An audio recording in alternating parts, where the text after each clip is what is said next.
Okay, Earl. So you've seen this before on Regina's analysis, but you're looking at the back end of your scores in the bureaus, and you see we've got a 597 with Experian, a 515 with TransUnion, and a 542 with Equifax. So what we're going to do is go into these accounts one at a time, and let's see what we can do to get your scores up. Now, again, the first thing we've got to do is remove your disputed accounts because this 597 is not, or these particular negative accounts, derogatory accounts, are not factored into the algorithms that are coming up with your 597. So to get your real score, we have to remove these as if you're not disputing them anymore, and um, we can see what you're scoring. A lender is not going to give you a loan without uh, disputes either being resolved or removed. So they see your real score. So we're going to remove that. And we see we get an enormous drop by adding that medical payment into it. And then over here, we don't get much of a drop by disputing the Macy's. But we look over here and you see you've got a 60-day late. So if I change that to paid as agreed, you can see that your scores do go up. So it's remote that you can get them to change it or to forgive it, but it has happened on an occasion. Okay, so I just want to point that out to you. But it doesn't restore your scores all the way up to um, the 597. Okay, so what we're going to do is look at, first of all, we're going to look at all the revolving accounts. Before I do that, sometimes people ask me, well, what if I pay off, my car loan, or pay off this or that? Installment loans usually do not, they don't really help you. Like, for instance, let's just say well, watch I do this and it'll raise your score, but usually it does not change your scores at all. You see that I just paid off that entire payment. Here's another two more installment accounts, and we get nothing. So paying off installment accounts do not raise your credit score.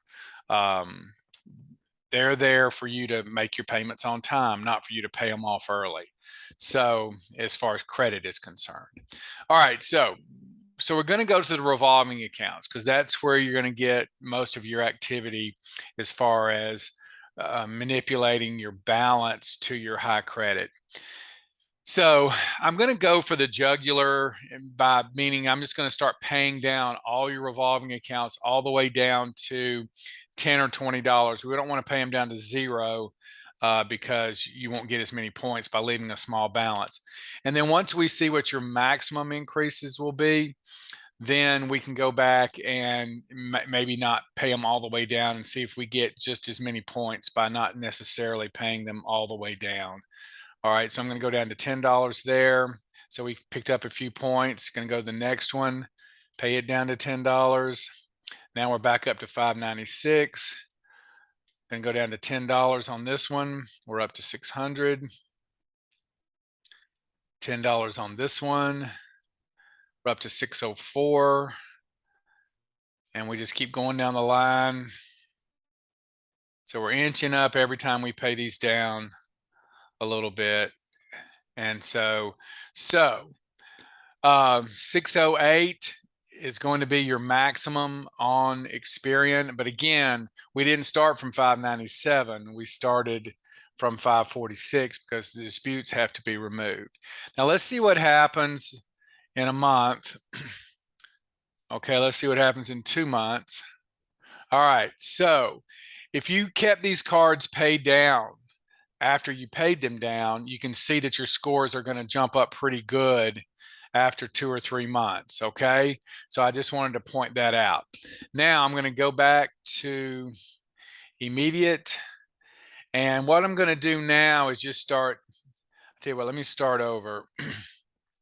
This could take a little bit of time, but I think it might be worth it. instead of paying down this Capital One, let's just start paying it down a lot less at a time and see what we get. All right, so see, we got some points there. Let's pay this one down to 2,000. And we're up to 575, but we haven't spent, a ton of money, and we're up to 575. I'm going to come down to 1,000 here. And see, we're jumping up a little bit. I'm going to jump down to like 500 here. We're up to 583. Let's say 300. 300. All right, so if you take a look at that particular scenario, paying down the Capital One to 2,500, this particular medical payment, which is still a revolving account, down to 2,000. This one down to 1,000, and you see the numbers there, and we're at 583. Let's see what happens in 2 months. 609. So you're up to 609 in 2 months instead of 633, which is significantly different. But nonetheless, I wanted to give you that option, if you didn't have the money. So you're going to see that it's going to go up some more. So let's just keep going. 1,500. Let's go to 1,000. All right. I'm just trying to give you some more options here.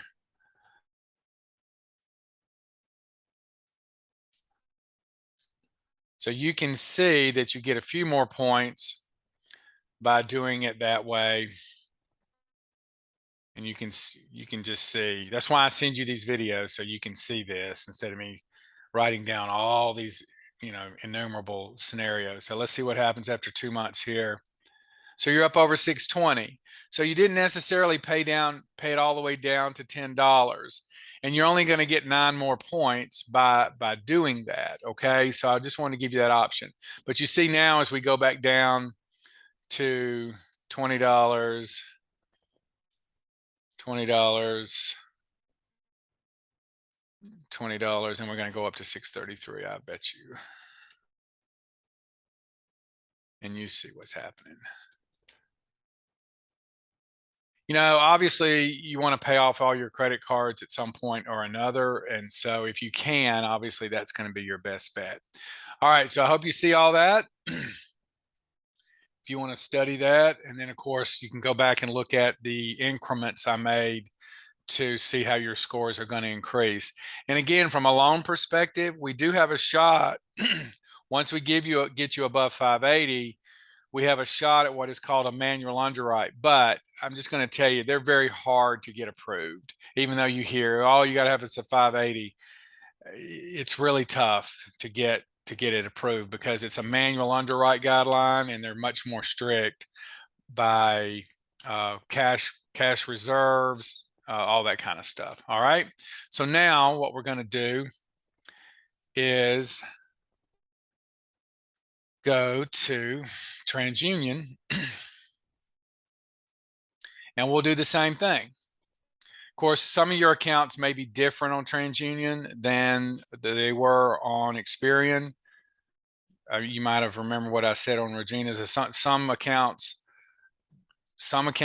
don't report to all 3 bureaus, and so you're going to get different creditors who report to different bureaus to some degree, which does show why you're going to get different scores. All right, so I'm removing the disputes here, and you see on TransUnion the disputes did not lower your score. Okay, so now let's go to this one, and let's just go to the jugular and just see what happens if we paid them all down to $10 or $20 and see what kind of score increase we're going to get.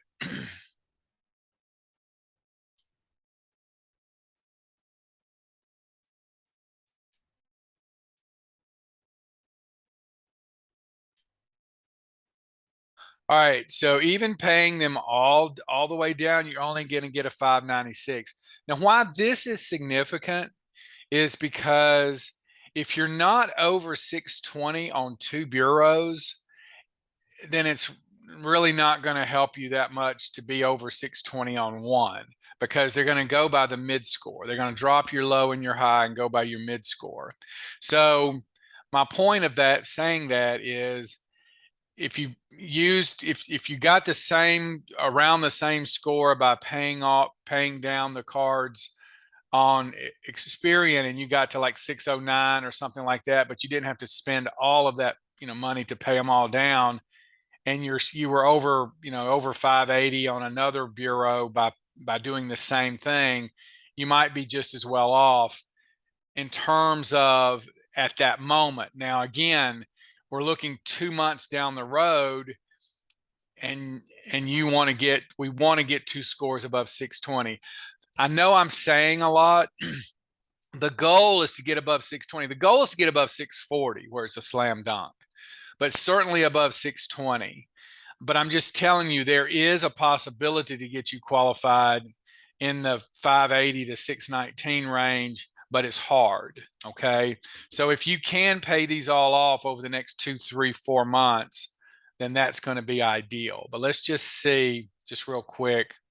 Let me remove the disputes, and let's go down like we did with the other. I think we went 2,500, and then we went 2,000, and then I think we went 1,000,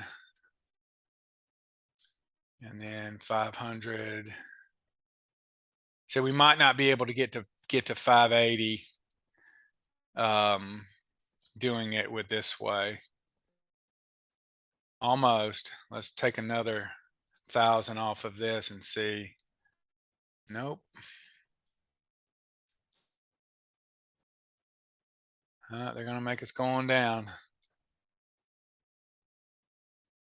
If you try to find your sweet spot. So it looks like they're going to make us pretty much go down on this one. So your best bet is to pay these off. There, we finally get it. So you might as well go on down to at least this. Oh, there we go. So you're almost getting the same score with this particular scenario that you did with paying them all down to $20. But then again, there's not a ton of money left to go ahead and to pay it down to go ahead and get you your full maximum score. All right. So I hope you see that. All right. Again, ideally, I would say get them all down to $20, $10 or $20, wait 2 months, and you can see that we're going to be getting really, really close to that 620 mark on 2 bureaus now. I mean, you very well could be. They're projecting a 617.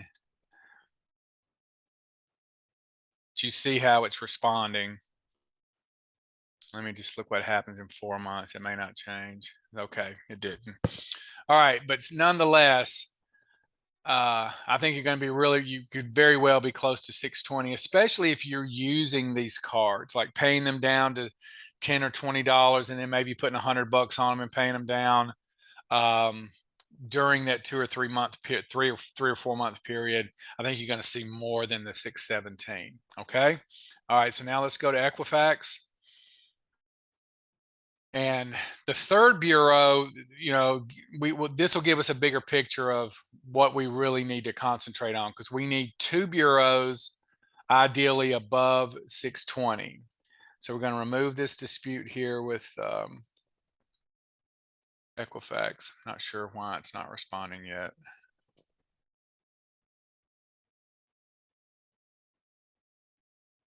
All right, so let's go up here. Let's take this one down to 2,000. Okay, let's remove this dispute. I don't know why it's not removing the dispute. All right, let's take this one down to 20. Let's go ahead and just go the jugular first. Let's go 20, 20, 20. Doesn't really matter, 2 or 20, it's going to be the same. And then 20 here. All right, and you see if this was deleted altogether, this particular account here, you're going to go to 645. I'm not real sure why it's not letting me just delete the dispute. But that's probably going to be the same score you're going to get if you paid it down to $10 or $20. I'm going to start over and see why this is not letting me remove. Now it is. Okay. So we don't get any score drops. So that's cool. All right. At least immediately. All right. So now I'm going to pay this down to $10. Pay this one down to $10. 10 or 20. It doesn't matter.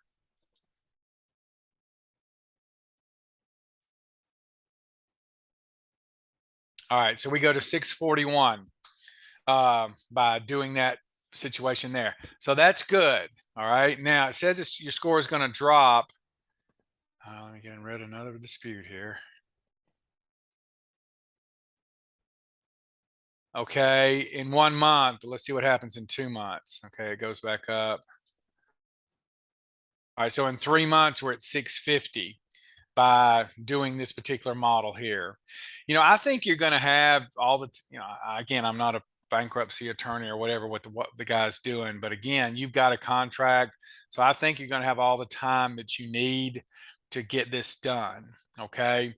But I feel very certain that if you got all these cards paid down over the next 3 months, and you paid them down to those minimum levels, that you're going to have two scores certainly above 620 and maybe two above 640 and being a much better position. Now, these particular projections are geared over for the next um, 30 days. You see, I am projecting it out for 3 months, but that's making the assumption that no negative things happen on your credit report during that concurrent period. And the reason I have to make that qualifier is because as many times like a collection will come in or a collection is re-aged. Now you don't really have any collections, but a late payment may show up. There's all kinds of things that can come in during that time. Or if you forgot to make a payment and went 30 days late on something, you got to really pay attention to those. You can be 29 days late on your payment to a credit card, but once you hit 30 days, that's when the hammer drops and your scores are going to just plummet because of that. Okay. So, all right. So that should be, gives you some options and some plans, but obviously your goal over the next 90 to 120 days is to get all of these cards paid down to $10 or so, and 10 or $20, and that's going to give you your maximum, your scores. And I think you're going to be in good shape. And obviously trying to save money and get your cash reserves up while you're paying these things down can be a challenge, but obviously try to do that as well. All right. Hope that helps. If you have any questions, you can give me a call. Thanks.